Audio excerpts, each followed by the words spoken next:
ప్రియ శ్రోతలారా, ఈ రోజున మనం 1 పేతురు పత్రికను ప్రారంభించబోతున్నాము. ఈ పాఠంలో ఉపోద్ఘాతం వింటాము. ఈ ఉత్తరం రాసింది పేతురు. యేసుక్రీస్తు అపుస్తలుడైన పేతురు యాత్రికులకు శుభమని చెప్పి రాస్తున్న లేఖ. పేతురు చేపలు పట్టుకునే వృత్తి నుండి వచ్చినవాడు, చదువురానివాడు, మోటు మనిషి అనుకుంటారు గాని 3 సంవత్సరాలు యేసుకు శిష్యుడై ఆయనతో ఉన్న వ్యక్తి చదువురానివాడా?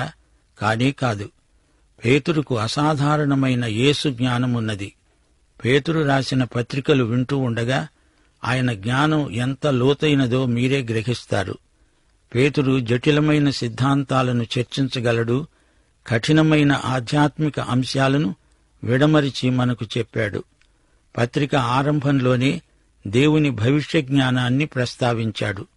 పవిత్రీకరణ, యేసు రక్తం, త్రిత్వం, దేవుని కృప, ప్రత్యక్షం, మహిమ, విశ్వాసం, నిరీక్షణ మొదలైన అంశాలను భక్త పేతురు కూలంకషంగా చర్చించాడు.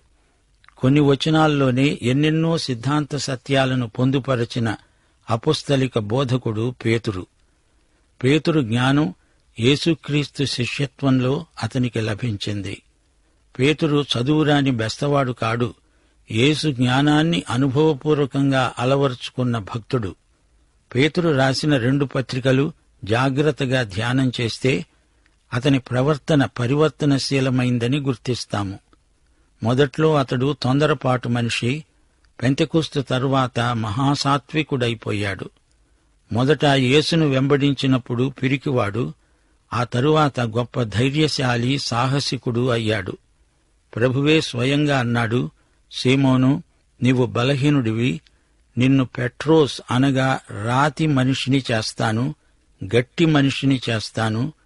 యేసుక్రీస్తు అనే పునాదిపై నిర్మించబడిన వ్యక్తిత్వం పేతురిది. యేసే పునాది రాయి, పునాదిపై పెట్టబడిన చిన్న రాయి పేతురు. యేసు అనే గొప్ప రాయి మీద కట్టబడిందే సంఘం. తనకు యేసు చిన్న రాయి అని పేరు పెట్టాడు. పేతురులాగే విశ్వాసులందరూ చిన్న చిన్న రాళ్లు. 1 పేతురు 2:5 పేతురు ఇదే మాట అన్నాడు. యేసుక్రీస్తు ద్వారా దేవునికి అనుకూలములైన ఆత్మ సంబంధమైన బలులను అర్పించడానికి పరిశుద్ధ యాజకులుగా ఉండునట్లు మీరును సజీవమైన రాళ్లవలె నుండి ఆత్మ సంబంధమైన మందిరముగా కట్టబడుతున్నారు. అనగా ప్రతి విశ్వాసీ ఒక పేతురే. సీమోను పేతురు తనను తాను ఎన్నడూ హెచ్చించుకున్నవాడు కాడు. ఈ సంగతి ఈయన రాసిన 2 పత్రికల్లో మనకు ఇట్టే తెలిసిపోతుంది. తన పత్రిక ఆరంభంలోనే తనను తాను పరిచయం చేసుకుంటూ నేను ఒక అపోస్తలుణ్ణి, అపోస్తలుల్లో ఒకణ్ణి అన్నాడు. యేసుక్రీస్తు యొక్క అపోస్తలులను పేర్కొనేటప్పుడు పేతురు పేరు మొట్టమొదట ఉంటుంది. అయినా పేతురు తగ్గింపు మనస్తత్వం గుర్తించదగింది. పెంతెకొస్తు రోజున మొట్టమొదటి ప్రసంగం చేసినవాడు పేతురే. అయితే తాను ప్రత్యేకంగా అందరికంటే గొప్పవాణ్ణని పేతురు ఎన్నడూ ఉబ్బి తబ్బిబ్బు కాలేదు. పౌలు తన పత్రికలన్నీ రాసి ముగించిన తరువాత పేతురు తన పత్రికలను రాశాడు.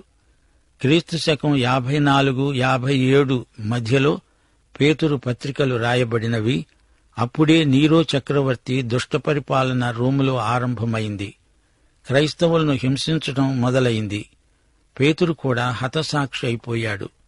1 పేతురు 5:13 బబులోనులో మీవలె ఏర్పరచబడిన ఆమె నా కుమారుడైన మార్కు అని ఇద్దరినీ పేతురు పేర్కొన్నాడు. పేతురు చిన్నాసియాలో సేవ చేశాడు. అతడు ఎన్నడూ రోముకు వెళ్లి ఉండలేదు. రోమా ప్రభుత్వానికి, సామ్రాజ్యానికి చిన్నాసియా కేంద్రం. పేతురు తన సమకాలీనుడైన పౌలును అనుసరించి అతని పద్ధతినే అవలంబించాడు. పేతురు రోములో సేవ చేస్తుంటే పౌలు అక్కడికి వెళ్లి ఉండేవాడు కాడు. పౌలు ఎల్లప్పుడూ కొత్త స్థలాలకు వెళ్లాడు. సువార్త ప్రకటించబడని చోట్లకు పౌలు వెళ్లాడు. పౌలు రోముకు వెళ్లాలని సిద్ధపడ్డాడు. రోములో సంఘాన్ని స్థాపించినవాడు పేతురు కాడు, పౌలు అని మనం గ్రహించాలి. పేతురు రోములో కాదు, బబులోనులో ఉన్నాడు.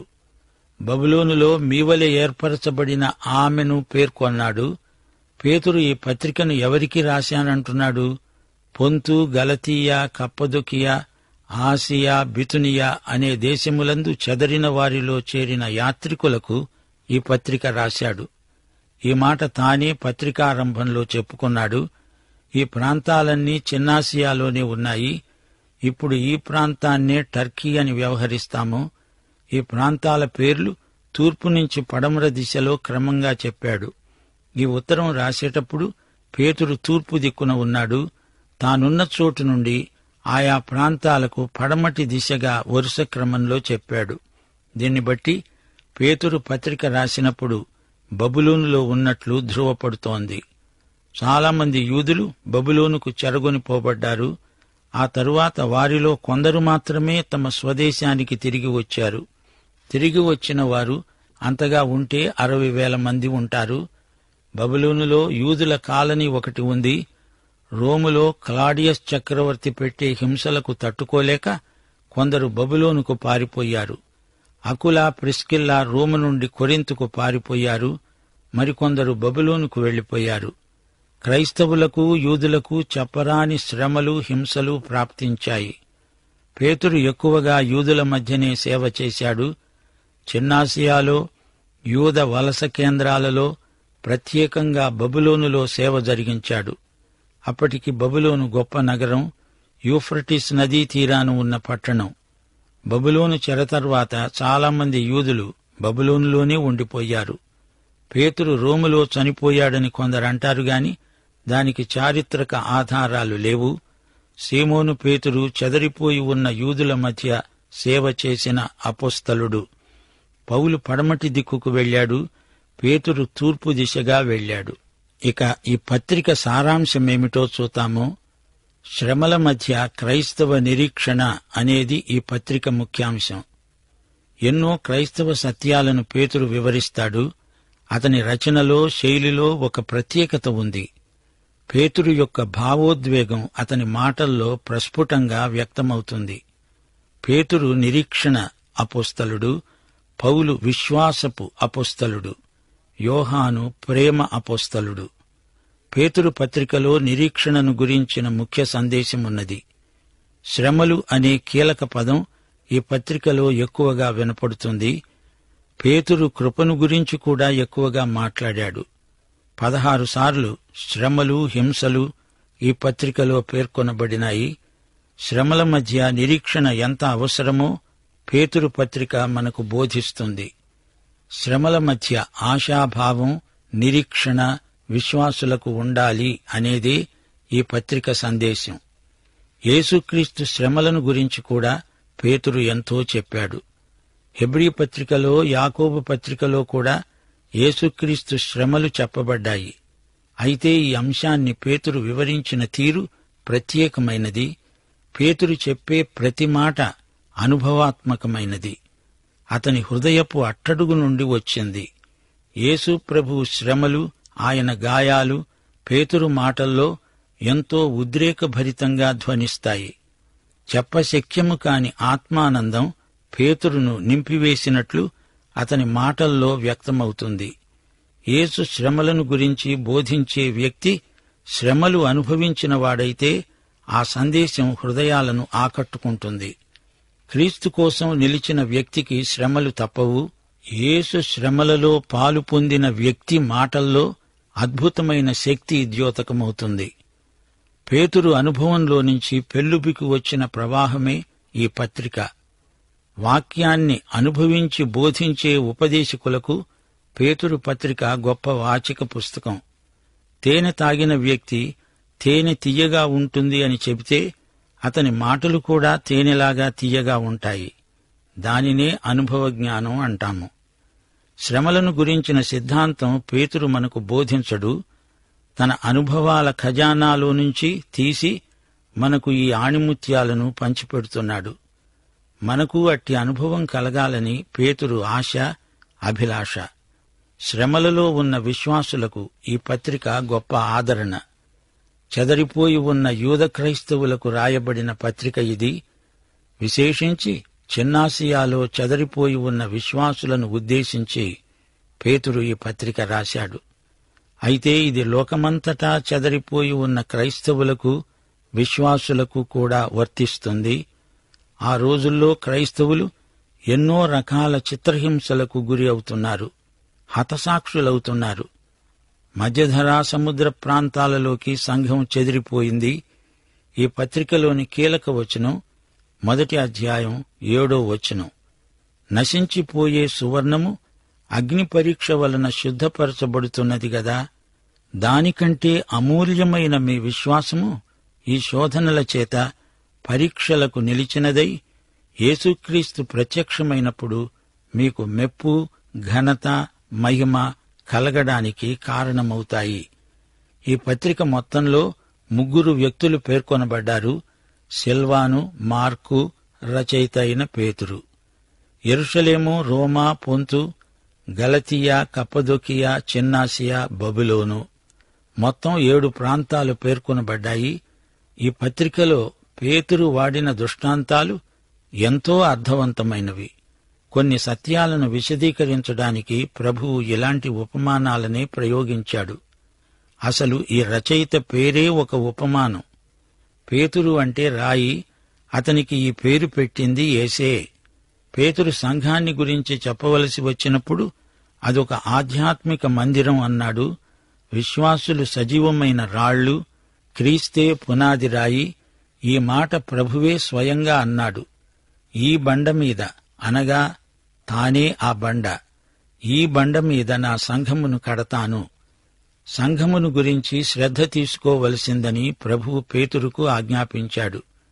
కాపరి మందను గురించి అధిక శ్రద్ధ వహించాలి అన్నాడు ప్రభువు. మీరు సజీవమైన రాళ్లు, మిమ్మల్ని పెట్టి ప్రభువు సంఘమందిరాన్ని కడుతున్నాడు అంటూ పేతురు ప్రబోధించాడు. కాపరి, మంద అనే దృష్టాంతాన్ని వాడి పేతురు సంఘమంటే ఏమిటో మనకు నేర్పాడు. శ్రమలు అనేక విధాలు: శారీరక శ్రమలు, రోగాలు, నొప్పులు, సాంఘికమైన ఒత్తిడులు, హింసలు. కొందరు మానసిక, శారీరక చిత్రవధను భరించలేక లొంగిపోతారు. మొదటి తరం క్రైస్తవులు యేసు ప్రభువును బట్టి అనేక శ్రమలకు గురి అయ్యారు.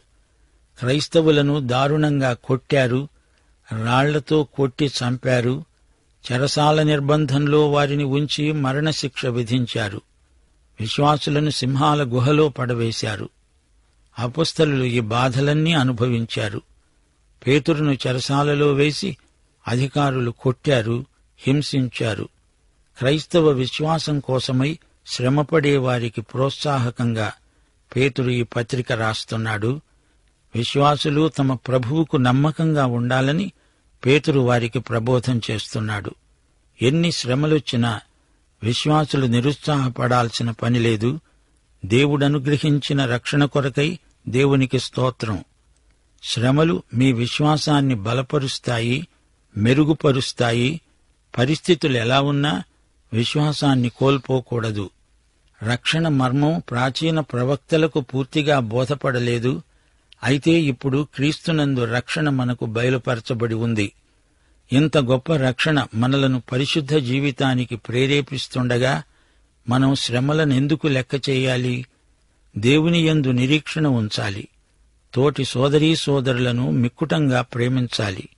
క్రీస్తును పోలి ఈ లోకంలో మనం జీవించాలి. యేసుక్రీస్తే సంఘ మందిరానికి అమూల్యమైన మూలరాయి. యేసు పునాదిపైననే సంఘం నిర్మించబడాలి. ఈ సంఘమందలి విశ్వాసులందరూ యాజకులే, పరిశుద్ధ యాజకులు. శ్రమలు వచ్చినప్పుడు ఏ విధంగా జీవించాలో పేతురు మనకు చెబుతున్నాడు. అపనిందలకు అతీతులై విశ్వాసులు జీవించాలి. అనుదిన జీవితంలో యేసుక్రీస్తును అనుకరించాలి, అనుసరించాలి. యజమాని, సేవకుడు, భార్యాభర్తలు, సంఘ సభ్యులు, ఇరుగు పొరుగువారు పరస్పర సంబంధాలలో క్రీస్తును పోలి నడుచుకోవాలి. యేసే మనకు గొప్ప మాదిరి. మహాశ్రమలలో దేవుణ్ణి ఎలా మహిమపరచాలో యేసే మనకు మాదిరి. శ్రమలుండవు అనుకోవద్దు, వాటికి విశ్వాసులు సిద్ధపడి ఉండాలి. క్రీస్తు కోసం శ్రమలు పడే భాగ్యం మనకు ప్రాప్తించినందున దేవునికి మనమెంతో కృతజ్ఞులం. మనకు విడుదల ప్రసాదించే దేవుని యందు స్థిరమైన విశ్వాసముండాలి. సంఘ పెద్దలు దేవుని మందకు సరైన మేత పెట్టాలి. వారిని పెంచాలి, పోషించాలి. యువకులు అనుభవజ్ఞులైన నాయకులకు విధేయులై వారిని అనుసరించాలి. దేవునియందు విశ్వాసముంచాలి. సైతానును ఎదిరించాలి. సత్యం కోసం మనం శ్రమలు అనుభవించాల్సి వస్తే ఒకటి గ్రహించాలి: క్రీస్తును వెంబడించటంలో ఎంతో త్యాగం, సాహసం అవసరం. విశ్వాసాన్ని బట్టి మనకు హింసలు ప్రాప్తిస్తే క్రీస్తు కోసం శ్రమపడే భాగ్యం లభించినందుకు ఆనందించాలి.